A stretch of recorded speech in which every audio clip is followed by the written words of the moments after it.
नमस्कार दोस्तों, स्वागत है आपका एक बार फिर से हमारे इस नए वीडियो में। जैसा कि आपके सामने विज्ञान का सदस्य चलने वाला है, ठीक है। अगर आप चैनल पर नए हैं तो चैनल को सब्सक्राइब करिएगा और अपने मित्रों तक शेयर करना मत भूलिएगा। तो आइए देखते हैं। तो क्लास 10th विज्ञान यानी साइंस हमको पढ़ना है। तो आपका जो क्लास 10th का विज्ञान है वह 3 भागों में विभाजित है, 3 पोर्शन में विभाजित है, 3 सेगमेंट है इसके। एक रसायन विज्ञान, जीव विज्ञान और फिर आखिरी है भौतिक विज्ञान। तो हमारे जो चैप्टर की शुरुआत होती है, जो मुख्य रूप से चैप्टर की शुरुआत है वह रसायन विज्ञान से है, ठीक है। तो हमारे पहले रसायन विज्ञान के चैप्टर दिए गए हैं एनसीईआरटी क्लास 10th में, ठीक है। फिर जीव विज्ञान के चैप्टर हैं 4 और फिर भौतिक विज्ञान के भी 4 चैप्टर है। तो ये सभी पोर्शन में 4-4 चैप्टर्स हमको पढ़ने हैं, ठीक है। और यहाँ पे थोड़ी सी एक बात और जानिएगा, रसायन विज्ञान जो होता है वह 3 पार्ट में विभाजित किया जाता है। रसायन विज्ञान 3 भाग में विभाजित होता है। पहला कौन सा होता है? भौतिक रसायन, फिजिकल केमिस्ट्री, भौतिक रसायन, फिजिकल केमिस्ट्री। फिर होता है कार्बनिक रसायन, ऑर्गेनिक केमिस्ट्री, ठीक है। और फिर होता है अकार्बनिक रसायन, इनऑर्गेनिक केमिस्ट्री, ठीक है। जो आपने क्लास 9th पूरा पढ़ा था वह होता है फिजिकल केमिस्ट्री यानी कि भौतिक रसायन, और जो क्लास 10th में होता है वह कार्बनिक और अकार्बनिक प्लस थोड़ा भौतिक रसायन भी शामिल कर लिया जाता है। तो यह क्लास 10th में जो आपको पढ़ना है वह तीनों लगभग हैं, लेकिन अधिक मात्रा में कौन मिलेगा आपको? यह दोनों मिलेंगे, ठीक है। तो यहाँ पे देखेंगे। अब देखिए, हमें जो केमिस्ट्री में चैप्टर्स पढ़ने हैं उनके नाम पर ध्यान देते हैं। पहले सभी के नाम देख लेते हैं, कौन कौन से चैप्टर है प्रत्येक सेगमेंट में है। तो पहले देखिएगा, रासायनिक अभिक्रियाएं एवं समीकरण, पहला चैप्टर रसायन विज्ञान का, रासायनिक अभिक्रियाएं एवं समीकरण, केमिकल रिएक्शंस एंड इक्वेशंस, ठीक है। तो आप जानते हैं जो पदार्थों में परिवर्तन होते हैं वह 2 प्रकार के होते हैं, भौतिक और रासायन, ठीक है। जो रासायनिक परिवर्तन होता है वही रासायनिक अभिक्रिया कहलाता है। तो हम बाद में इसको देखेंगे क्या क्या कैसे होता है। फिर पढ़ना है चैप्टर, हमारा दूसरा चैप्टर होगा अम्ल, क्षारक व लवण। तो रसायन विज्ञान का दूसरा चैप्टर क्या है? अम्ल, क्षारक व लवण, ठीक है। उसके बाद तीसरा चैप्टर, यहाँ पे अम्ल, क्षारक व लवण को अंग्रेजी में क्या बोल देंगे? Acid, base and salt, acid, base and salt. फिर हमें पढ़ना धातु और अधातु। क्या पढ़ना है? धातु और अधातु। धातु यानी मेटल और अधातु मतलब नॉन मेटल, ठीक है। तो यहाँ पे आपको अगला चैप्टर, तीसरा चैप्टर देखने को मिलेगा, धातु और अधातु। इसके बाद है चौथा चैप्टर, कार्बन एवं उसके यौगिक, carbon and its compound, carbon और उससे बनने वाले यौगिक, ठीक है। इसी में हमें पढ़ना है एल्केन, एल्कीन, एल्काइन, ठीक है। IUPAC नाम भी जानना है इसी में।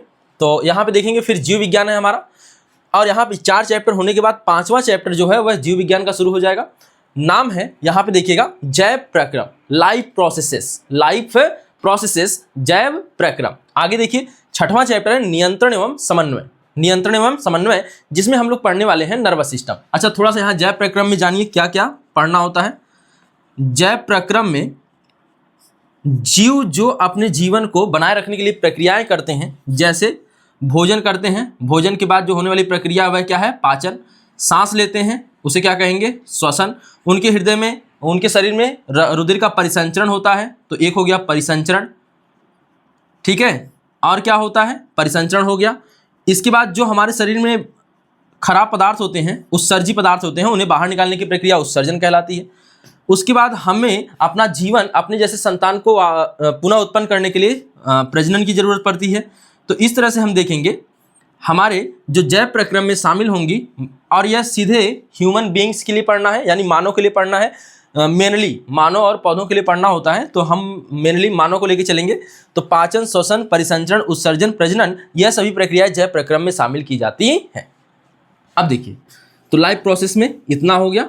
आगे देखिएगा, नियंत्रण एवं समन्वय। नियंत्रण मतलब कंट्रोल हो गया, समन्वय मतलब हो गया कोऑर्डिनेशन। तो कंट्रोल एंड कोऑर्डिनेशन, इसमें हमको पढ़ना होता है नर्वस सिस्टम, ठीक है। तंत्रिका तंत्र यानी तंत्रिका प्रणाली जो हमारे पास है, यानी कि जो हमारा ब्रेन है वह सब कुछ हमारे शरीर की जो कार्य हैं कैसे उनको नियंत्रित करता है, उसके बारे में हम पढ़ेंगे नियंत्रण एवं समन्वय में, ठीक है। इसके बाद जीव जनन कैसे करते हैं, हाउ डू ऑर्गेनिज्म रिप्रोड्यूस, यानी जीव अपने जैसी संतान कैसे उत्पन्न करते हैं, यानी कि जो प्रजनन था, लाइफ प्रोसेस वाला चैप्टर जो भाग था, उसे हमें अलग से एक चैप्टर 7th में पढ़ना है, ठीक है। तो अब देखिएगा, आनुवांशिकता, हेरिडिटी कि एक पीढ़ी से दूसरी पीढ़ी में गुण कैसे जाते हैं वह हम किस में पढ़ेंगे, आनुवांशिकता में। और इसी में एक व्यक्ति के बारे में हम लोग पढ़ेंगे, नाम है मेंडल। मेंटल नहीं है, मेंडल है, ठीक है, जिसने किसके पौधे पर प्रयोग किया था, मटर के पौधे पर किया था, मटर के पौधे पर प्रयोग किया था, ठीक है। मटर का वैज्ञानिक नाम क्या होता है, पाइसम सटाइवम, ठीक है। अब देखिए यहाँ किसी को बम नहीं सटाना है, यहाँ पाइसम सटाइवम इसका नाम है, वैज्ञानिक नाम, ठीक है। देखिए भौतिक विज्ञान में 4 सेगमेंट 4 पार्ट हैं, तो पहला चैप्टर जो है, जो कि पूरे साइंस का 9वां चैप्टर हो जाएगा, प्रकाश, उसका परावर्तन और अपवर्तन। तो light, reflection and refraction, reflection and refraction. अब इसके बाद अगला चैप्टर देखिए, प्रकाश का परावर्तन आप जानते हैं, यहाँ पे सुन लीजिएगा, प्रकाश का किसी चिकनी सतह से टकराकर उसी दिशा में वापस लौटना प्रकाश का परावर्तन कहलाता है। अगर यह चिकनी सतह यहाँ पे देखिएगा, अगर पारदर्शी है तो यह यहाँ से टकराएगा और अंदर चला जाएगा, ठीक है। जैसे यह यहाँ पे वायु है, यहाँ पे पानी रख दिया जाए तो माध्यम चेंज हो गया। तो एक माध्यम से जब कोई प्रकाश किरण दूसरे माध्यम में जाती है तो वह क्या करती है, अपने मार्ग से, जो सीधा मार्ग होता है वह विचलित हो जाती है उससे, ठीक है। अब यहाँ पे देखेंगे तो यह क्या हो जाता है, इसी को हम अपवर्तन कहते हैं और इसे क्या कहते हैं, परावर्तन। अगर आई इधर से चली गई, ठीक है, तो इसे कहेंगे परावर्तन। आप लोगों ने बहुत से परावर्तन कराए होंगे, जैसे जब क्लास में अध्यापक पढ़ा रहे हो तो घड़ी की जो होती है उस पर धूप जब पड़ती है तो वह चमकती है, तो आपने व्हाइट बोर्ड पर या फिर ब्लैक बोर्ड पर बहुत चमकाया होगा, तो वह परावर्तन का उदाहरण है, ठीक है। और अगर आपके जो है टब में, जो पानी जिसमें आप टब में नहाते हैं, बाल्टी में सिक्का गिर जाए तो सिक्का थोड़ा उठा हुआ दिखाई देता है, वह किसी कारण होता है, अपवर्तन के कारण। तो यह सभी हम घटनाएं आगे देखेंगे, ठीक है। अब देखिए तो रिफ्लेक्शन एंड रिफ्रैक्शन, इसके बाद है 10वां चैप्टर साइंस का और भौतिक विज्ञान का दूसरा चैप्टर, मानव नेत्र, ह्यूमन आई एंड रंग बिरंगा संसार, और रंग बिरंगा संसार यानी colourful, the colourful world, the colourful world. तो human eye and the colourful world. इसके बाद चैप्टर है हमारा 11th, लेकिन भौतिक विज्ञान का तीसरा चैप्टर है जिसका नाम है विद्युत, यानी कि हो गया आपका इलेक्ट्रिक। क्या हो गया, इलेक्ट्रिक, ठीक है। अब देखिए चैप्टर है 12th और भौतिक विज्ञान का चौथा चैप्टर है विद्युत धारा का चुंबकीय प्रभाव। तो magnetic effect of electric current, magnetic effect of electric current. तो यह हमारे पास पूरा चैप्टर है भौतिक विज्ञान, रसायन विज्ञान और जीव विज्ञान के। एक चैप्टर और आपको जोड़ना होगा, उसमें है हमारा पर्यावरण, जो कि मुख्यतः रिलेट होना चाहिए भूगोल से, लेकिन साइंस में कुछ कारणों की वजह से जुड़ा हुआ है, ठीक है। तो इसमें ओजोन को पढ़ना है, ठीक है, ओजोन परत है, जैव निम्नीकृत क्या होता है, ठीक है, तो जैव अनिम्नीकृत क्या होता है, यहाँ पे आप पढ़ेंगे, जैव आवर्धन पढ़ेंगे, ठीक है। अब इसके बारे में हम देखेंगे जब चैप्टर चलेगा तब, ठीक है। तो यह पूरा विज्ञान हो गया, तो रसायन विज्ञान, जीव विज्ञान, भौतिक विज्ञान और हमारा पर्यावरण, ठीक है। मुख्यतः 3 भाग में बटा हुआ है विज्ञान क्लास 10th का, लेकिन अगर चौथा या सेगमेंट देख ले तो हमारा पर्यावरण एक जो है किससे जुड़ जाता है, भूगोल के बेस से आ जाता है यहाँ पे, ठीक है। अब देखिए हम थोड़ा सा आज जानकारी हासिल करते हैं जो हमें पहले पढ़ना है, जिसको आज हम केवल एक खाका तैयार करेंगे कि हम लोग जानेंगे कि इसमें क्या क्या पढ़ना है। तो हमारा जो चैप्टर है पहला वह है रासायनिक अभिक्रियाएं एवं समीकरण। चलिए देखिए यहाँ पे पहले इसको हटाते हैं।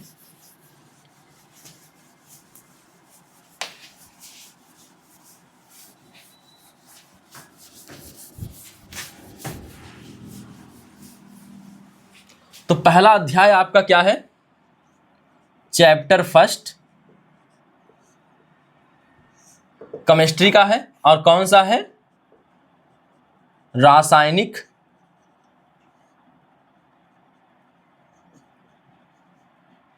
अभिक्रियाएं एवं समीकरण, रासायनिक अभिक्रियाएं एवं समीकरण। अंग्रेजी में क्या बोलेंगे इसे, केमिकल रिएक्शंस एंड इक्वेशंस।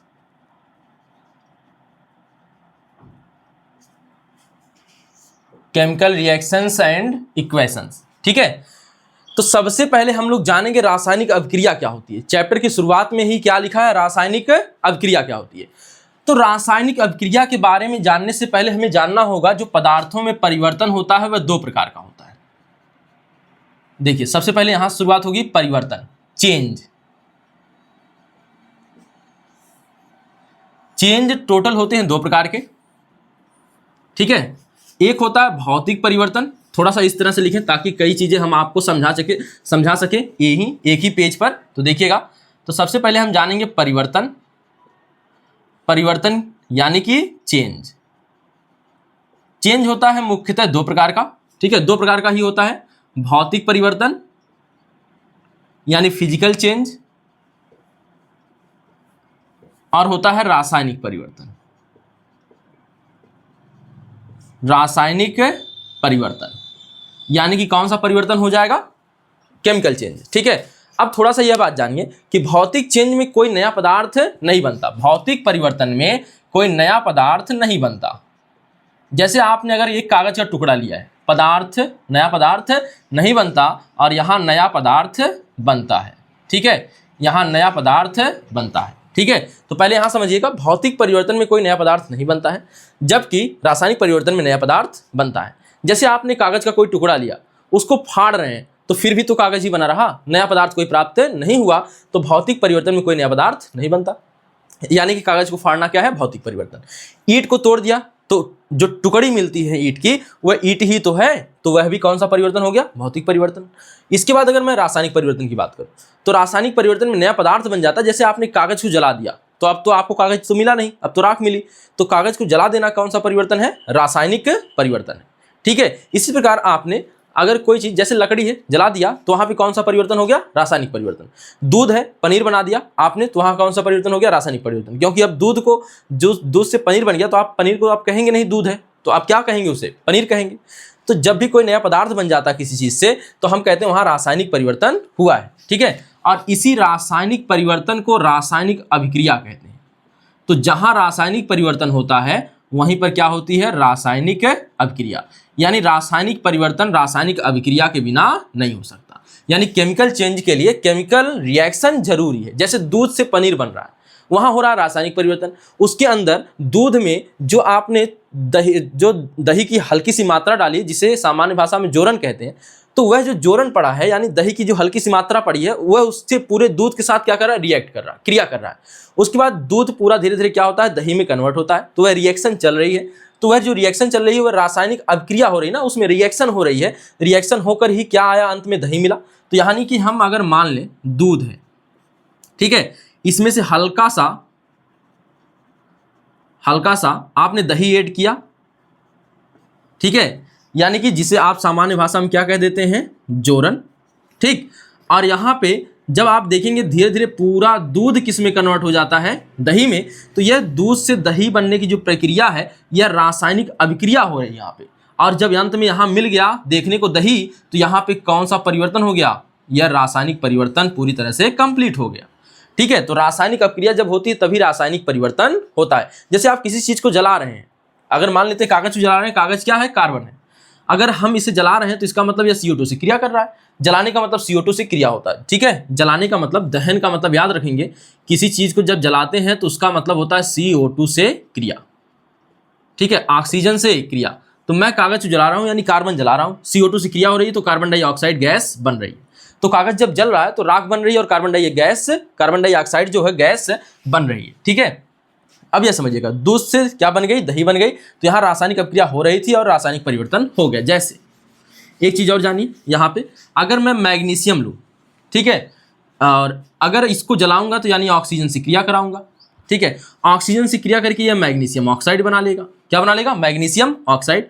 संतुलित करने के लिए यहाँ पे 2 लगा देंगे, यहाँ पे 2 लगा देंगे। तो यहाँ पे ऑक्सीजन से क्रिया करके जब मैग्नीशियम, आपके पास मेरे जो प्लेलिस्ट में, मतलब कि आप देखेंगे शॉर्ट वीडियो जो वाले सेक्शन में, एक मैग्नीशियम की पट्टी को जलाकर मैंने वीडियो बनाया है, उसको जाके देख सकते हैं। जलाने के बाद यह देखिए, जलाने पर ना यह एकदम से चमकता है, तो चमकदार लौ उत्पन्न होती है। चमकदार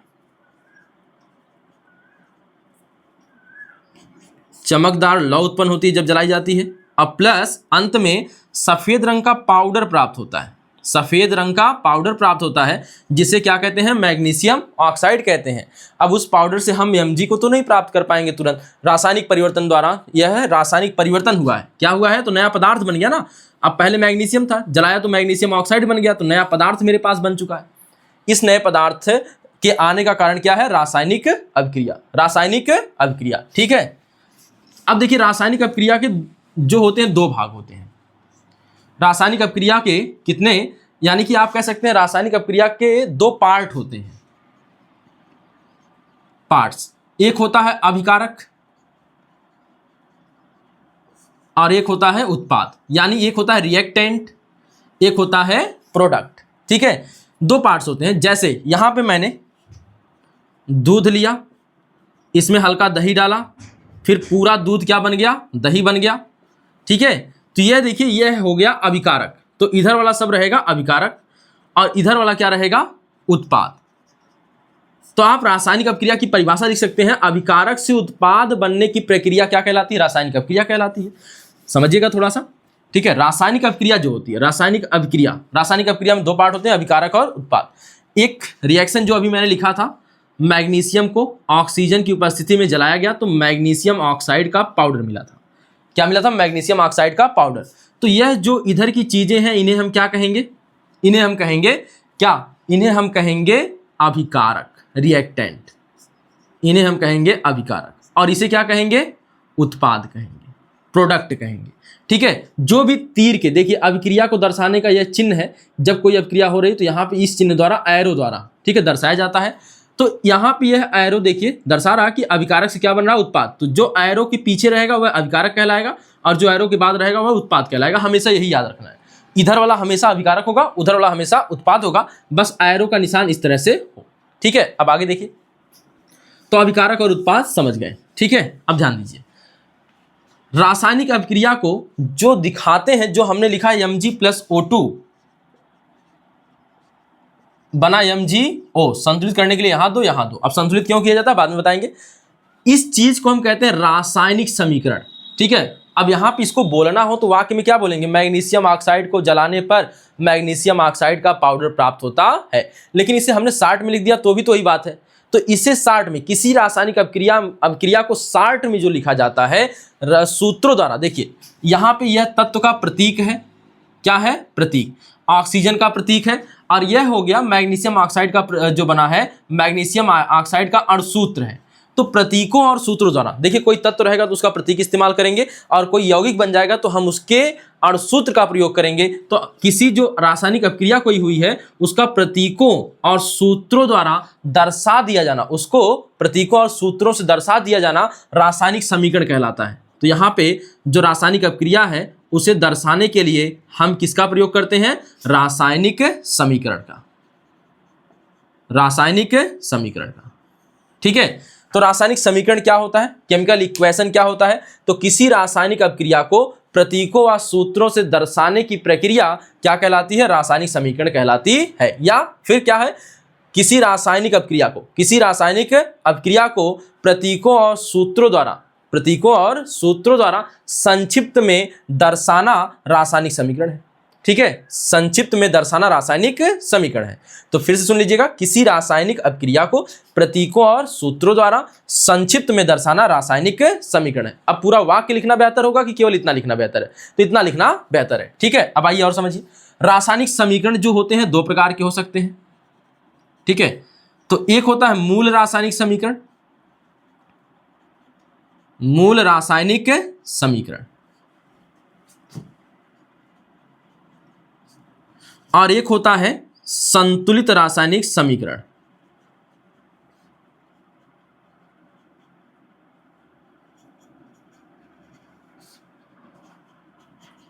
अब देखिए, मूल रासायनिक समीकरण संतुलित हो भी सकता है। अब यह संतुलित असंतुलित क्या होता है, जब हम चैप्टर में पूरी तरह से चले आएंगे तब जानेंगे। संतुलित हो भी सकता है और असंतुलित भी हो सकता है। देखिए, संतुलित और असंतुलित होता क्या है, सामान्यतः थोड़ी सी बात जान लीजिए। जिसके दोनों पक्षों में परमाणुओं की संख्या समान होती है उसे संतुलित रासायनिक समीकरण कहते हैं। जिसके दोनों पक्षों में, यानी अभिकारक और उत्पाद पक्ष में परमाणुओं की संख्या समान ना हो उसे असंतुलित क्या कहते हैं, असंतुलित रासायनिक समीकरण कहते हैं। अगर कोई संतुलित है तो कोई बात नहीं, ठीक है, चलिए। असंतुलित है तो उसे हम क्या बनाएंगे, संतुलित। क्या बनाएंगे, संतुलित।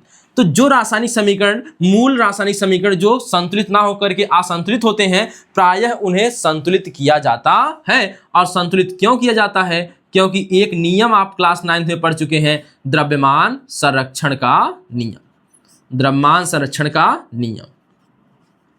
ठीक है, law of conservation of mass, law of conservation of mass.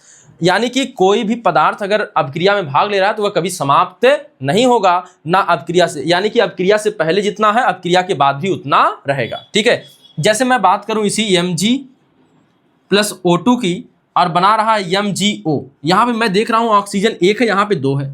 ठीक है, यहाँ 2 है, यहाँ 1 है, तो यहाँ पे मैं इसे संतुलित करूंगा और यह संतुलित करने का तरीका हमेशा जो भी किया जाता है यहाँ पे लगाया जाता है सामने की तरफ।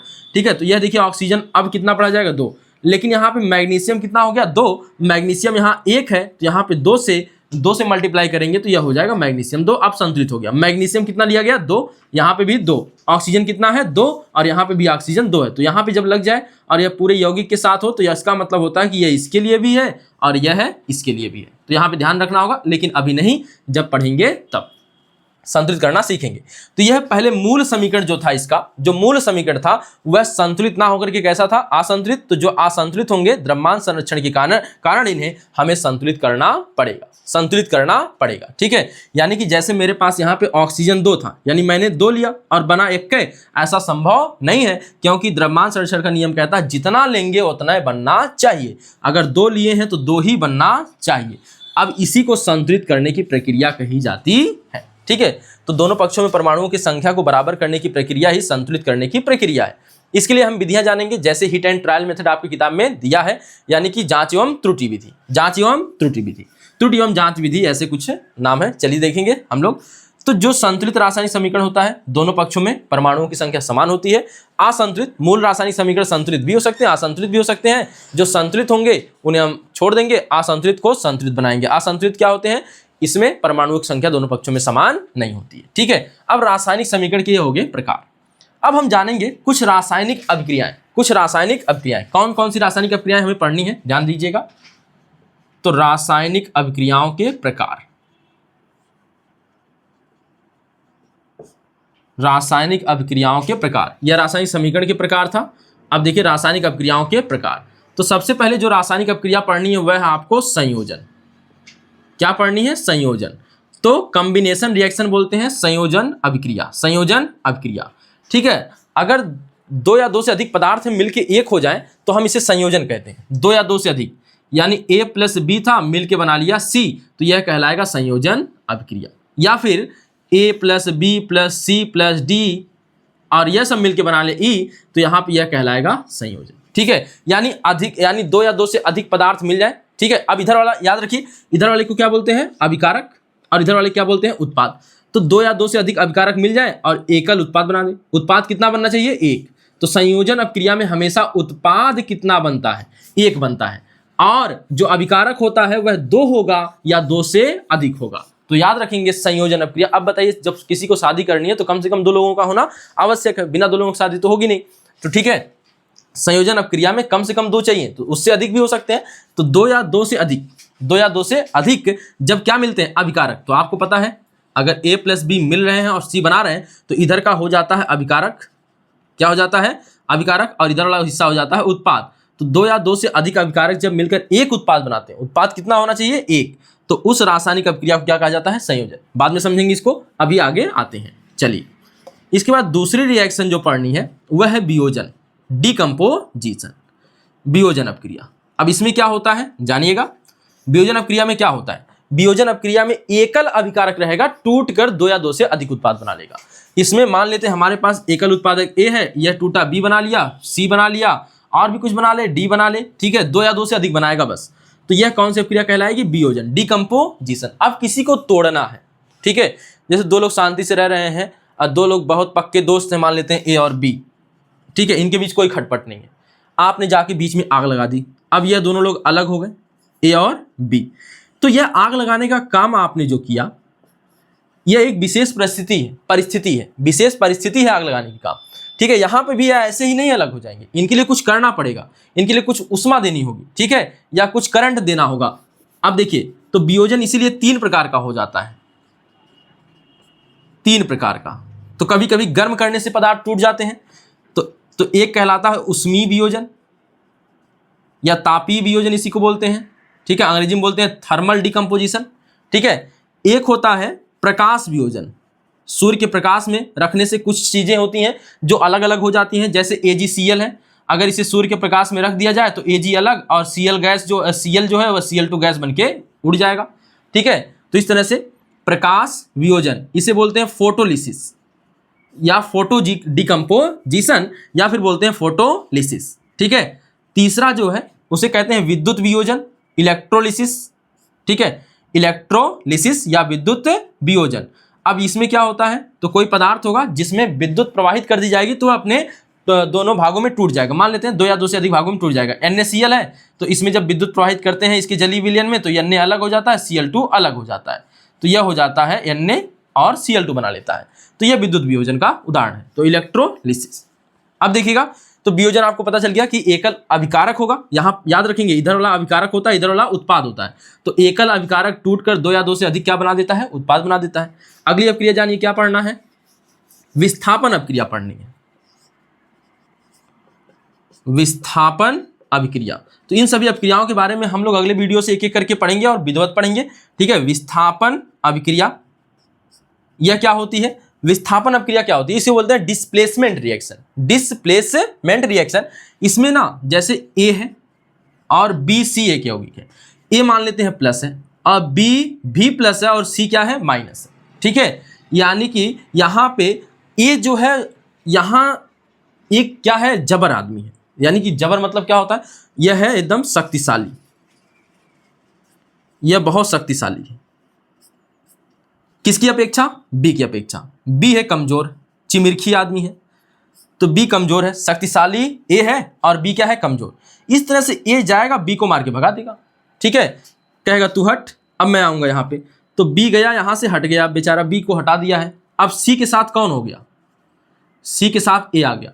तो इस प्रक्रिया को हम कहते हैं कौन सी अपक्रिया, विस्थापन अपक्रिया। जब कोई अधिक क्रियाशील तत्व, तो अब क्रियाशील कहाँ से आएगा, क्रियाशीलता एक श्रेणी होती है जिसे सक्रियता श्रेणी कहते हैं, वह हम लोग आगे पढ़ेंगे चैप्टर नंबर 3 में। लेकिन यहाँ पे थोड़ा सा जानना है तो इसमें भी हम पढ़ेंगे, सक्रियता श्रेणी के बारे में जानेंगे, जिसमें जो अधिक क्रियाशील धातुएं हैं उन्हें ऊपर रखा गया है, जो कम क्रियाशील धातुएं हैं उन्हें नीचे रखा गया है। तो धातुओं के लिए एक क्रियाशीलता श्रेणी बनाई गई है जिसके बारे में अध्ययन हम लोग करेंगे।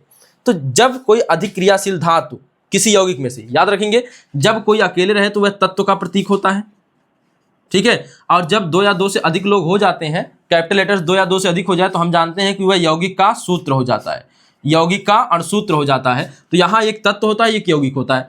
तो जब कोई अधिक क्रियाशील तत्व, जब कोई अधिक क्रियाशील तत्व या शक्तिशाली तत्व का मतलब यहाँ अधिक क्रियाशीलता से, जब कोई अधिक क्रियाशील तत्व किसी कम क्रियाशील तत्व को, कमजोर मतलब कम क्रियाशील तत्व को, यानी बी जो है तत्व है, ठीक है, तो बी को यानी कम क्रियाशील तत्व को उसके यौगिक से क्या कर देता है, हटाकर खुद उसके स्थान में बैठ जाता है, तो उस अपक्रिया को हम क्या कहते हैं, विस्थापन अपक्रिया कहते हैं। इसके बारे में विद्वत समझेंगे तो यहाँ पे एक केवल ऐसे ही है। ठीक है, ध्यान दीजिएगा।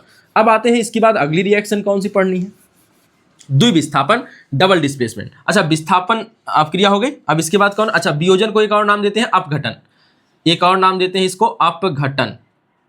ठीक है, अब ध्यान दीजिएगा, चौथी रिएक्शन हमारे पास है द्विविस्थापन, द्विविस्थापन अभिक्रिया। इसको द्वि अपघटन भी कहा जाता है, द्वि अपघटन भी कहा जाता है। Double displacement, double displacement. अब देखिए इसमें क्या होता है, जैसे मान लेते हैं मेरे पास ए और बी है, ए प्लस है, बी माइनस है। इसके बाद सी और डी भी है, सी प्लस है और डी माइनस है। इसमें 2 आयन है, A plus ion, B minus ion. इसमें भी 2 आयन है, C plus ion, D minus ion. तो अब ना सब लोग अपना अगर आयन बदल लें, एक दूसरे से अपने आयन का एक्सचेंज कर लें, तो हम इसे कहते हैं द्विविस्थापन। ठीक है, मान लेते हैं ए वाला चला गया, देखिए प्लस वाला माइनस के साथ जाएगा, इतनी बात याद रखिएगा, प्लस वाला किसके साथ जाएगा, माइनस के साथ। तो यहाँ पे ए प्लस है, इसके साथ बी माइनस था, तो अब इधर वाले के माइनस के साथ चला गया, तो बन गया ए डी। क्या बन गया, ए डी। ठीक है, और फिर यह वाला माइनस, यहाँ सी देखिए प्लस पहले लिखते हैं, हमेशा याद रखें अणुसूत्र जब लिखते हैं तो प्लस पहले लिखते हैं। थोड़ी सी कहीं पर प्रॉब्लम होती है तो वहाँ पे माइनस पहले लिखते हैं, माइनस वाला पहले लिखते हैं, जैसे कार्बनिक यौगिकों में हम चलेंगे तब जानेंगे। चलिए देखिए, तो यहाँ पे देखिएगा यह प्लस है और यहाँ पे यह वाला माइनस है, तो यह सी वाला इसका प्लस जो इसके माइनस के साथ हो गया, तो सी बी बना लिया। क्या बना लिया, सी बी बना लिया। इस तरह से देखेंगे हम लोग आयनों का क्या हो गया। अच्छा ये बताइए, यहाँ पे अगर मैंने लिखा है सोडियम Na, तो यह तत्व का यानी परमाणु का प्रतीक है, यानी परमाणु का या तत्व का प्रतीक है। लेकिन अगर मैंने Na+ लिख दिया, इसका मतलब यह सोडियम का क्या बन गया, आयन। क्या बन गया, तो आयन।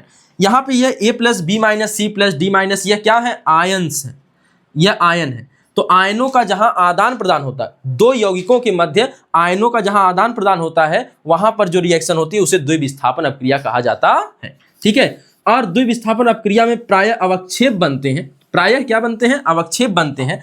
तो इसके बाद वाली जो अपक्रिया आपको पढ़ लेनी है वह है अवक्षेपण अपक्रिया।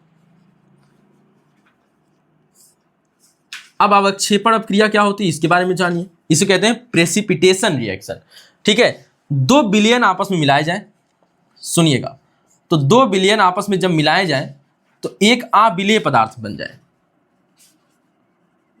एक क्या बन जाए, अविलेय पदार्थ बन जाए। तो जो अविलेय पदार्थ बनता है उसे अवक्षेप कहेंगे।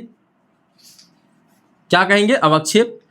लेकिन पूरी प्रक्रिया को क्या कहेंगे, अवक्षेपण कहेंगे। तो 2 विलयनों को मिलाने से जो अविलेय पदार्थ प्राप्त होता है उसे अवक्षेप कहते हैं, तथा इस पूरी प्रक्रिया को क्या कहते हैं, अवक्षेपण अपक्रिया कहते हैं।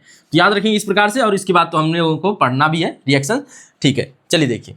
और जो भी अवक्षेपण अपक्रिया होती है वह द्विविस्थापन का उदाहरण होती है। इसके बाद जो पढ़ना है वह पढ़ना है उपचयन। उपचयन को कहते हैं ऑक्सीकरण, या अंग्रेजी में क्या कहते हैं, इसे कहते हैं ऑक्सीडेशन। तो इसको कहते हैं ऑक्सीडेशन। ठीक है, अंग्रेजी बाद में जानेंगे, सब कुछ की अंग्रेजी हम लोग लिखेंगे। उपचयन और ऑक्सीकरण, उपचयन या ऑक्सीकरण एक ही अपक्रिया का नाम है। यह देखिए, परिभाषा हम लोग कई आधार पर जानेंगे, लेकिन हल्का सा परिभाषा जानते हैं। जब कोई अपक्रिया ऐसी हो जिसमें किसी पदार्थ के साथ ऑक्सीजन परमाणुओं की वृद्धि हो, ऑक्सीजन परमाणुओं की क्या हो, वृद्धि हो, या फिर हाइड्रोजन परमाणुओं की कमी हो, या फिर इलेक्ट्रॉन का लॉस हो, यानी इलेक्ट्रॉन की कमी हो, तो वहां पर कौन सी अपक्रिया होती है, उपचयन अपक्रिया होती है। वहां पर कौन सी अपक्रिया होती है, उपचयन अपक्रिया होती है। ठीक है, थोड़ा सा हल्का हल्का अभी समझिए। जैसे एक अपक्रिया लिख के मैं बताऊं, मेरे पास अगर है C और यहां पर लिख दूं O2, ठीक है, तो बन जाएगा CO2। अब बताइए, कार्बन के पास पहले ऑक्सीजन नहीं था, कार्बन के पास पहले ऑक्सीजन नहीं था, लेकिन जब अपक्रिया हो गई तो कार्बन के पास क्या आ गया, ऑक्सीजन। तो यहां पर ऑक्सीजन के परमाणुओं की क्या हो गई, वृद्धि हो गई। कार्बन के साथ ऑक्सीजन के परमाणुओं की क्या हो गई, वृद्धि हो गई। तो इसलिए यह कौन सी अपक्रिया है, उपचयन। कौन सी अपक्रिया है, उपचयन। ठीक है, उपचयन है। आगे देखिए, अब यहां पे बात करते हैं अपचयन की। अपचयन को अंग्रेजी में कहते हैं रिडक्शन। क्या कहते हैं, रिडक्शन। इसके बारे में जानिए क्या होता है। तो यहां पर उल्टा हो जाएगा सब, ऑक्सीजन परमाणुओं की कमी हो, या हाइड्रोजन परमाणुओं की वृद्धि हो, या इलेक्ट्रॉन की वृद्धि हो। जैसे मैं एक अपक्रिया लिखता हूं PbO+C, ठीक है, तो यहां बन जाता है Pb+CO2। अब इसमें दोनों रिएक्शन है, देखिए। जैसे पहले यहां पे देखिएगा, कार्बन के पास ऑक्सीजन नहीं था लेकिन आ गया, तो यहां पे उपचयन हो गया। यहां पे देखिए, लेकिन यहां पे Pb के साथ पहले ऑक्सीजन था, अब ऑक्सीजन नहीं है, तो ऑक्सीजन की यहां क्या हो गई, कमी। तो जहां ऑक्सीजन की कमी होगी वहां पर कौन सी रिएक्शन आ जाएगी, अपचयन। कौन सी आ जाएगी, अपचयन। और अगर किसी अपक्रिया में अपचयन और उपचयन दोनों, जैसा कि यहां पर ऑक्सीजन की कमी हो रही है और यहां पर ऑक्सीजन की क्या हो रही है, वृद्धि हो रही है, तो दोनों यहां पे एक ही अपक्रिया में उपचयन भी देखने को मिल रहा है और अपचयन भी देखने को मिल रहा है, तो ऐसी रिएक्शंस को हम कहते हैं रेडॉक्स अपक्रिया।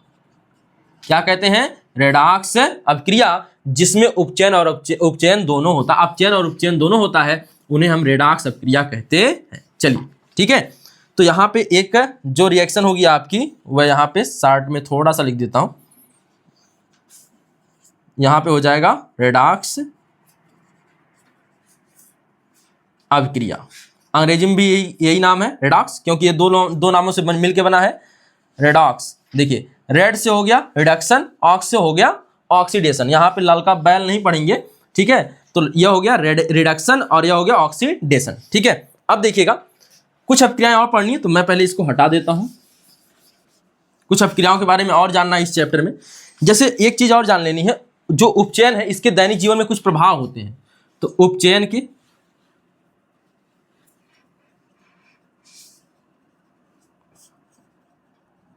के दैनिक जीवन में प्रभाव,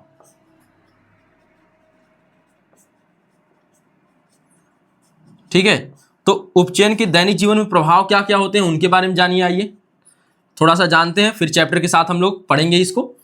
तो जो दैनिक जीवन में इसका प्रभाव होता है, एक होता है, आप देखते होंगे आपके साइकिल में मूर्छा लग जाता है, जिस प्रक्रिया को, इस मूर्छा लगने की प्रक्रिया को हम कहते हैं संक्षारण, कोरोजन, संक्षारण बोलते हैं, कोरोजन बोलते हैं।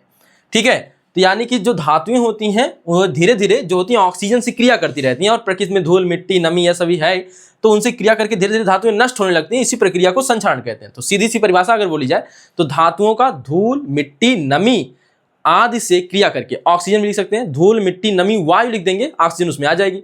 तो धातुओं का धूल मिट्टी नमी वायु आदि से क्रिया करके नष्ट होना संक्षारण कहलाता है। जैसे लोहे में जंग लगना, चांदी का काला होना। एक चीज और पढ़ेंगे इसका प्रभाव, विकृत गंधिता। विकृत गंधिता, अब यह क्या होता है? विकृत मतलब होता है कि बदल जाना, और गंध माने गंध का, कोई खाने वाला पदार्थ है उसकी गंध बदल जाए तो उसका मतलब हो गया कि वो खराब हो चुका है। यहाँ गंध, यहाँ विकृत होने से मतलब है खराब वाली गंध होने से। ठीक है, जैसे भोजन बासी हो जाए, दाल बासी हो जाए, सब्जी बासी हो जाए, तो उसकी गंध सूंघिएगा कभी, बहुत बेकार लगती है। ठीक है, तो विकृत गंधिता का मतलब होता है, अंग्रेजी में बोलते हैं रैंसिडिटी। तो भोजन का बासी होना या किसी खाद्य पदार्थ का खाने योग्य ना रह जाना क्या कहलाता है? विकृत गंधिता कहलाता है। अब सुनिएगा, तो यह कैसे होता है? तो जो पदार्थ ऑक्सीजन से क्रिया कर लेते हैं, खाद्य पदार्थ, ठीक है, ऑक्सीजन से क्रिया करने के बाद वे विकृत गंधिता का शिकार हो जाते हैं। ठीक है, विकृत गंधिता यानी कि अब बताइए, जब ऑक्सीकृत हो जाए, इसे बोलते हैं ऑक्सीकृत होना। खाद्य पदार्थ का, जो खाद्य पदार्थ हैं वे क्या हो जाते हैं? ऑक्सीकृत हो जाते हैं। क्या हो जाते हैं? ऑक्सीकृत, मतलब ऑक्सीजन से क्रिया कर लेते हैं। ऑक्सीकृत होने के बाद इनके स्वाद में परिवर्तन आ जाता है। देखिए गंध है ना, तो गंध में परिवर्तन होता है। अगर किसी चीज के गंध में परिवर्तन हो रहा है, खाने के पदार्थ में गंध में परिवर्तन हो रहा, तो उसके स्वाद में भी परिवर्तन होना शुरू हो जाता है। तो इन दोनों में अगर चेंज हो जाए, परिवर्तन हो जाए, तो इसी चीज को हम कहते हैं क्या? विकृत गंधिता। यह लंबे समय से भोजन रखे होने के कारण होता है। तो लंबे समय तक जब खाद्य पदार्थों को रखा जाता है तो ऑक्सीकृत हो जाते हैं, जिससे उनके गंध और स्वाद में परिवर्तन हो जाता है। इसी प्रक्रिया को विकृत गंधिता कहते हैं। अब ये सब भोजन करने से एसिडिटी हो जाती है, यानी रैंसिडिटी वाला भोजन करने से एसिडिटी होती है, जिससे दूर करने के लिए आप क्या करते हैं? इनो जैसे पदार्थों का सेवन करते हैं। इससे बचाने के तरीके भी दिए गए हैं। फिर संक्षारण जो होता है उससे बचाने के तरीके दिए गए हैं, विकृत गंधिता से बचाने के तरीके दिए गए हैं, उसको हम लोग पढ़ेंगे। ठीक है, अब देखिए कुछ चीजें और हैं, अन्य कुछ अभिक्रियाएं जाननी है, उनके बारे में जानते हैं। अन्य अभिक्रियाएं,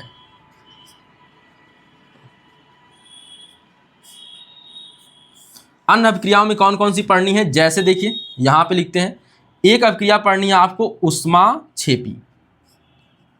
जब कोई अभिक्रिया हो और उसमें से ऊष्मा निकले, जैसे आपने चूने में पानी डाल दिया, जो चूना होता है बाजार से लाते हैं पेंट करने के लिए, उसमें पानी डाल दिया, तो धीरे धीरे उसमें से आप देखेंगे बुलबुले निकलने लगते हैं। तो उस बुलबुले निकलने का कारण क्या है? क्योंकि वहां पे ऊष्माक्षेपी, जहां पे ऊष्मा फेंकी जाए बाहर की तरफ, तो ऊष्माक्षेपी रिएक्शन। जैसे आप सांस लेते हैं, तो जैसे मैंने सांस ले रहा हूं, मुझे अगर काम करना है, मुझे अगर आपको पढ़ाना है तो मुझे सांस लेना पड़ेगा। मैं सांस ना लूं तो मेरे अंदर क्या होगी? ऊर्जा की कमी होगी, धीरे धीरे मेरा शरीर धीरे धीरे काम करना बंद कर देगा। ठीक है, तो ऊष्माक्षेपी के लिए क्या? ऊष्माक्षेपी जो रिएक्शन होती है उसमें ऊर्जा मुक्त होती है। तो मैंने जो भोजन किया है, मेरे अंदर ग्लूकोज क्या है? अंदर मेरी कोशिकाओं में ग्लूकोज है। जब मैं ऑक्सीजन ले रहा हूं तो ग्लूकोज ऑक्सीकृत हो रहा है, और उस ऑक्सीकरण से मेरे शरीर में ऊर्जा बन रही है, और उसी ऊर्जा के कारण मैं यहाँ पढ़ा पा रहा हूं। तो श्वसन भी एक ऊष्माक्षेपी अभिक्रिया है। तो ऊष्माक्षेपी अभिक्रिया पढ़ना है। इसके साथ में हम लोग पढ़ेंगे ऊष्माशोषी। ऊष्माशोषी तो ऐसी रिएक्शन जिसमें ऊष्मा को क्या किया जाए? सोखा जाए, यानी कि ऊष्मा को अपने अंदर कंज्यूम किया जाए। तो जैसे आप किसी चीज को, आप अगर जैसे मान लेते हैं यहाँ पे मेरे पास है, यहाँ पे NaCl है, मुझे इसे तोड़ना है, तो आपको यहाँ पे इसे तोड़ने के लिए ना करंट देना पड़ेगा। अब ये हम समझेंगे कैसे करंट क्या दिया जाएगा, कैसे क्या होगा। इसको तोड़ने के लिए मुझे करंट देना पड़ेगा, या फिर लिख लेते हैं ना सरल सा कैल्शियम कार्बोनेट। कैल्शियम कार्बोनेट अगर मैं इसे गर्म करूंगा तो यह CaO बनेगा और CO2 बनेगा। तो यहां से देखिए यह गर्म करने से टूटा, यानी इसने ऊष्मा सोखा है, तब जाके यह टूटा है। तो यह ऊष्माशोषी अभिक्रिया है। यह कौन सी अभिक्रिया है? ऊष्माशोषी अभिक्रिया है। ठीक है, तो इस तरह से ऊष्माक्षेपी और ऊष्माशोषी। ऊष्माक्षेपी को बोलते हैं एक्सोथर्मिक और ऊष्माशोषी को बोलते हैं इंडोथर्मिक। ठीक है, आगे देखिए एक रिएक्शन पढ़ेंगे आप लोग, उत्क्रमणी, और एक पढ़ेंगे अनुत्क्रमणी। अनुत्क्रमणीय। अब यह क्या होता है? देखिए अब यहाँ पे आप जानते हैं कि कोई रासायनिक अभिक्रिया होती है तो एक पक्ष अभिकारक कहलाता है, एक पक्ष क्या कहलाता है, उत्पाद। तो जिस अभिक्रिया में अभिकारक बने लेकिन अगर उस अभिकारक से उत्पाद बने और उत्पाद से फिर अभिकारक बन जाए, तो देखिए अभिकारक से उत्पाद बने और उत्पाद से फिर अभिकारक भी प्राप्त हो जाए, ठीक है। जैसे किसी चीज को आपने गर्म किया, वो टूट गया दो भागों में, लेकिन ठंडा किया फिर उसी तरह से हो गया, तो हम इसे कहते हैं अभिकारक से उत्पाद बना और उत्पाद से अभिकारक बना। इसी प्रक्रिया को कहते हैं उत्क्रमणीय अभिक्रिया और इसके लिए यह चिन्ह का प्रयोग किया जाता है। फिर से देखेंगे इसके लिए कौन से चिन्ह का प्रयोग किया जाता है, तो उत्क्रमणीयता का चिन्ह यह होता है, ठीक है। दोनों तरफ तीर होते हैं, ठीक, लेकिन आप याद रखेंगे इसको इस तरह से नहीं व्यक्त करेंगे, यह गलत चिन्ह है, यह वाला चिन्ह है गलत है, यह चिन्ह सही है। तो तीर के निशान में केवल एक ही ओर, बाण के एक ही ओर में हिस्सा निकला रहेगा, तो एक यहाँ पे नीचे जाएगा, इधर वाला कहाँ जाएगा, ऊपर। तो इस तरह से उत्क्रमणीयता का चिन्ह होता है, ठीक है। अब देखिए साइन ऑफ रिवर्सिबिलिटी बोलते हैं, तो रिवर्सिबल रिएक्शन और हो जाएगा इरिवर्सिबल रिएक्शन।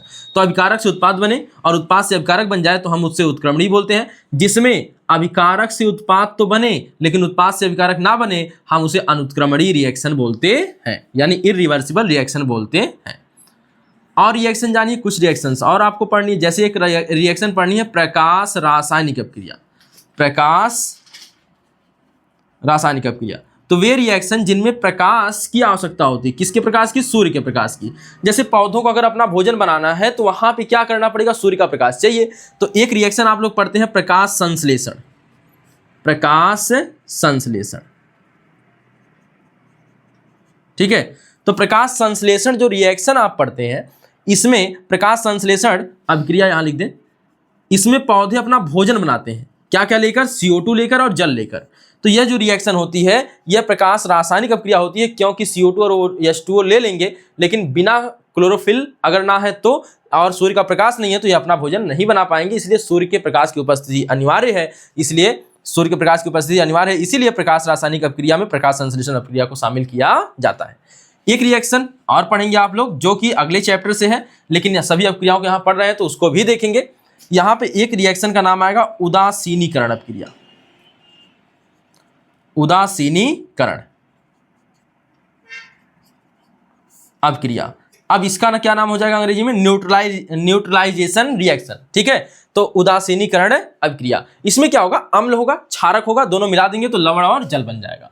जैसे मेरे पास मान लीजिए एक अम्ल है HCl, आप पता है HCl क्या है, अम्ल होता है, NaOH क्या होता है, क्षारक। यह मिल के बना देते हैं NaCl और H2O, नमक बना देते हैं और क्या बना देते हैं, जल। तो जब कोई रिएक्शन ऐसी हो जिसमें अम्ल और क्षारक मिले और लवण और जल बनाए, फिलहाल ऐसे ही होगा, अम्ल और क्षारक जब भी मिलेंगे लवण और जल बनाएंगे, तो इसी रिएक्शन को कहा जाता है उदासीनीकरण अपक्रिया। तो अम्ल और क्षारकों का मिलकर लवण और जल बनाना उदासीनीकरण अपक्रिया कहलाता है, ठीक है। तो यह पूरा पहला चैप्टर जो है उसका एक तरह से खाका बन गया। एक बार आइए दोहरा लेते हैं, फिर हम लोग एक एक टॉपिक को कल से यानी अगले वीडियो से पढ़ना शुरू करेंगे। चलिए देखिए, तो अध्याय नंबर 1 है रासायनिक अपक्रियाएं एवं समीकरण, क्लास 10th के साइंस का पहला चैप्टर, और इसी प्रकार यह है जो है रसायन विज्ञान का भी पहला चैप्टर बनता है। तो हम जानते हैं कि जो चेंज होते हैं, अच्छा यहाँ पे एक चीज जानिए, दहन मतलब हमेशा याद रखेंगे ऑक्सीजन से क्रिया कराना है, ठीक है। चलिए इसको हटाते हैं। पहले परिवर्तन दो प्रकार के होते हैं, भौतिक परिवर्तन, किसी भी पदार्थ में परिवर्तन दो प्रकार के हो सकते हैं, भौतिक परिवर्तन और रासायनिक परिवर्तन। जो भौतिक परिवर्तन होता है उसमें कोई नया पदार्थ नहीं बनता है, ठीक है, और जो रासायनिक परिवर्तन होता है उसमें नया पदार्थ बनता है। कागज को फाड़ रहे हैं तो भौतिक, कागज को अगर जला दिए तो कौन सा, रासायनिक। दूध से दही बनना रासायनिक परिवर्तन। फिर रासायनिक परिवर्तन जहां होता है वहीं रासायनिक अपक्रिया होती है, ठीक है, रासायनिक अपक्रिया होती है। तो रासायनिक परिवर्तन रासायनिक अपक्रिया के फलस्वरूप होता है। रासायनिक अपक्रिया के दो पार्ट होते हैं, अभिकारक और उत्पाद। अभिकारक देखिए वह होता है, वह पदार्थ होता है जो अपक्रिया करने में भाग ले रहा है, ठीक है। जैसे यहाँ पे मैग्नीशियम ऑक्साइड है, ठीक है, मैग्नीशियम है और यह ऑक्सीजन से क्रिया कर रहा है, तो यह दोनों क्या है, अभिक्रिया जो कर रहे हैं वे होते हैं अभिकारक, और जो अपक्रिया के बाद बनता है उसे क्या कहते हैं, उत्पाद। तो अब रासायनिक अपक्रिया की परिभाषा देनी हो तो हम सीधे लिख सकते हैं कि अभिकारक से उत्पाद बनने की प्रक्रिया रासायनिक अपक्रिया कहलाती है, ठीक है, रासायनिक अपक्रिया कहलाती है। क्या, अभिकारक से उत्पाद बनने की प्रक्रिया। किसी रासायनिक अपक्रिया को अगर संक्षिप्त में व्यक्त करना है तो हम प्रतीकों का और सूत्रों का प्रयोग करते हैं। जैसे मैग्नीशियम का प्रतीक Mg है, ऑक्सीजन का प्रतीक ऑक्सीजन O है, और मैग्नीशियम ऑक्साइड का सूत्र क्या है, MgO। यह सूत्र कहलाएगा, जब कई लोग मिल गए तो सूत्र कहलाएगा, अकेले है तो प्रतीक कहलाएगा। तो किसी रासायनिक अपक्रिया का प्रतीकों और सूत्रों द्वारा दर्शाने की प्रक्रिया जो होती है रासायनिक समीकरण कहलाती है, ठीक है, इससे संक्षिप्तता आती है। और यह दो प्रकार के हो सकते हैं, मूल रासायनिक समीकरण, संतुलित रासायनिक समीकरण। जो मूल रासायनिक समीकरण यह संतुलित भी हो सकता है या असंतुलित हो सकता है। असंतुलित को हमेशा संतुलित बनाते हैं, क्यों बनाते हैं? द्रव्यमान संरक्षण के नियम के कारण। इसके बाद रासायनिक अपक्रिया जो रासायनिक समीकरण हो गया। अब रासायनिक समीकरण के बाद हम लोग पढ़ेंगे रासायनिक अपक्रियाओं के प्रकार। तो यहाँ पे जो है आपको मिलेगी संयोजन अपक्रिया, ठीक है, दो या दो से अधिक जब अभिकारक मिल जाए एकल उत्पाद बनाने तो वह रासायनिक अपक्रिया संयोजन अपक्रिया कहलाएगी। वियोजन अपक्रिया क्या है? तो दो या इसे अपघटन अपक्रिया भी कहते हैं। तो जब एकल अभिकारक दो या दो से अधिक क्या बना दे? उत्पाद बना दे। एकल अभिकारक दो या दो से अधिक क्या बना दे? उत्पाद बना दे, तो उसे क्या कहते हैं? वियोजन। विस्थापन क्या होता है? तो अधिक क्रियाशील तत्व जो होता है कम क्रियाशील तत्व को उसकी यौगिक के विलयन से क्या कर देता है? विस्थापित कर देता है। तो यानी जबर आदमी जो जाएगा कमजोर को मार के उसके घर से निकाल देगा और अपने वहां सो जाएगा, तो हम कहेंगे विस्थापन अपक्रिया है। द्विविस्थापन अपक्रिया क्या होती है? तो यहां पर आयनों का आदान प्रदान होता है। दो यौगिक होते हैं, उसके बीच में आयनों का क्या हो जाता है? अदला बदली कर लेते हैं, ठीक है। आयनों का क्या हो जाता है? आदान प्रदान, ठीक है। अवक्षेपण अपक्रिया क्या होती है? तो जब दो विलयनों को आपस में मिलाया जाता है, जब दो विलयनों को आपस में मिलाया जाता है तो एक अवक्षेप बनता है, यानी एक अविलेय पदार्थ बनता है जो कि पानी में घुलता नहीं, अविलेय पदार्थ बनता है और उसे हम अवक्षेप कहते हैं। और इस अपक्रिया को हम कहते हैं अवक्षेपण अपक्रिया। उपचयन क्या होता है? तो ऐसी रासायनिक अपक्रिया जिसमें ऑक्सीजन परमाणु की वृद्धि हो। देखिए यहाँ O2 नहीं लिखेंगे, केवल O लिखेंगे अगर ऑक्सीजन लिखना है। ऑक्सीजन परमाणु की वृद्धि हो या हाइड्रोजन परमाणु की कमी हो या इलेक्ट्रॉन की कमी हो तो हम उसे उपचयन अपक्रिया कहते हैं या ऑक्सीकरण कहते हैं। अपचयन अपक्रिया क्या होती है? तो वह रासायनिक अपक्रिया जिसमें इसी का उल्टा कर लीजिए, ऑक्सीजन की कमी हो। रिडक्शन से बना है नाम, रिडक्शन माने होता है कमी होना, रिड्यूस से बना है, रिड्यूस से रिडक्शन बना है, कमी होना, ऑक्सीजन की कमी हो। लेकिन हाइड्रोजन या तो वृद्धि हो या फिर हाइड्रोजन में वृद्धि हो या फिर इलेक्ट्रॉन में वृद्धि हो, तो हम उसे कहेंगे अपचयन अपक्रिया। रेडॉक्स अपक्रिया क्या होती है? तो जब किसी अपक्रिया में उपचयन और अपचयन दोनों शामिल हो तो हम उसे रेडॉक्स अपक्रिया कहते हैं। चलिए देखिए आगे देखिएगा। उपचयन के दैनिक जीवन में हम लोग दो प्रभाव देखेंगे। संक्षारण, जो कि जैसे जंग लगना है, चांदी का काला होना है, ठीक है, यह सभी संक्षारण के उदाहरण है। फिर आएगा विकृत गंधिता। विकृत गंधिता का मतलब होता है जब भोजन को लंबे समय तक रख देते हैं, खाद्य पदार्थ को, ठीक है, तो वह धीरे धीरे ऑक्सीकृत हो जाता है और फिर वह खाने योग्य नहीं रह जाता, उसके स्वाद और गंध में परिवर्तन आ जाता है, जिसे हम क्या कहते हैं? विकृत गंधिता कहते हैं। अन्य अपक्रियाओं में क्या क्या पढ़ना है? उष्माक्षेपी और उष्माशोषी। तो जब किसी अपक्रिया के दौरान उष्मा निकल रही है उसमें से तो उसे उष्माक्षेपी कहेंगे, और जब उष्मा अपक्रिया कराने के लिए देनी पड़े तो वहां उष्माशोषी अपक्रिया हो जाएगी, ठीक है। उत्क्रमणीय अपक्रिया क्या होती है? तो जिसमें अभिकारक से उत्पाद भी बने, उत्पाद से अभिकारक बन जाए तो उसे हम उत्क्रमणीय अपक्रिया कहते हैं। और जब किसी अपक्रिया में अभिकारक से उत्पाद तो बने लेकिन उत्पाद से अभिकारक ना बने तो उसे हम अनुत्क्रमणीय अपक्रिया कहते हैं। प्रकाश रासायनिक अपक्रिया देखिएगा, फोटोकेमिकल रिएक्शन। प्रकाश यहाँ फोटो, सूर्य के प्रकाश को हम फोटो कहते हैं, ठीक है। क्यों कहते हैं यह जानेंगे आप आगे की कक्षाओं में चल के, क्योंकि सूर्य से निकलने वाली जो एनर्जी होती है ऊर्जा के बंडलों के रूप में चलती है और उसे हम फोटोन्स कहते हैं, और इसीलिए प्रकाश जो होता है उसे हम फोटो कहते हैं, ठीक है। देखिए प्रकाश रासायनिक अपक्रिया, तो प्रकाश रासायनिक अपक्रिया में यानी कि सूर्य के प्रकाश की उपस्थिति अनिवार्य होगी, इसलिए प्रकाश संश्लेषण अपक्रिया इसका एक क्या बन जाती है? उदाहरण बन जाती है, ठीक है। इसके बाद है चौथा उदासीनीकरण अपक्रिया। उदासीनीकरण अपक्रिया यानी न्यूट्रलाइजेशन रिएक्शन। इसमें अम्ल और क्षारक मिलते हैं और लवण और क्या बनाते हैं? जल बनाते हैं। और हमें यह भी पढ़ना होगा कि कैसे रासायनिक समीकरणों को जो असंतुलित हैं उन्हें संतुलित बनाएं और इसकी पीछे प्रक्रिया कौन सी काम करती है? द्रव्यमान संरक्षण का नियम, ठीक है। तो इस तरह से यह पहले चैप्टर का जो है पूरा खाका आपके सामने आ गया। एक तरह से कहें तो पूरा चैप्टर ही समाप्त हो गया, लेकिन हम लोगों ने विधिवत अभी पढ़ा नहीं, ठीक है। अब इसके बारे में रासायनिक अपक्रियाओं का उदाहरण ले लेकर हमको पढ़ना है, तो फिर देखेंगे। फिर अगली क्लास में मिलते हैं इसके जो विधिवत प्रस्तुतिकरण के साथ, ठीक है। तो मिलते हैं फिर अगले वीडियो में। धन्यवाद।